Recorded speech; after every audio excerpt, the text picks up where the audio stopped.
right, Gio, thank you very much for that report. Moving on now, we are now in the final weekend for early voting here in New York State with Election Day only 3 days away. Many folks across Monroe County chose to get their ballots in sooner rather than later this year to make their voices heard on the topics that matter most to them. Brian Hermanette went to the Susan B. Anthony House today and spoke with voters to learn why they went to the polls early and what issues are at the forefront of their minds.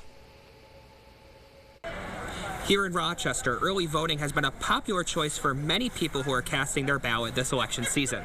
I spoke with a few voters outside the Susan B. Anthony House today, right behind me, to learn about why they're voting early and what makes this election important to them.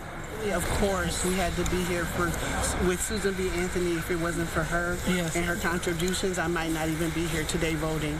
More than 100 people stood in line this afternoon, waiting to vote in the historic Susan B. Anthony House for what many of those I spoke to say is a pivotal and crucial election to take part in. So I feel like it's the one way that we really get to have a voice in what's happening, which often sometimes feels much bigger than us as individuals. It will set the course, I think, for my life and for a lot of others as well.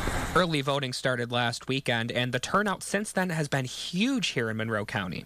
The people who shared why they voted today have specific issues they hope their candidates will take on. Our country is so divided and on such important issues, including education. And as a public school teacher, I want to make sure that the future of my students are futures that are protected and we're fighting for. Well, the candidates that I cast my votes for today, I hope that whatever they claim that they're going to do, that they will. Early voters' message to those who didn't get to the polls yet: make sure your choice is represented. You have the opportunity to make your voice heard, and this is how you do it. I mean, it's very important to vote. It is one of the reasons that we live in this country, is that so that we have a say in who is governing our country. It's very important. Reporting in Rochester, Brian Hermanette, News 8.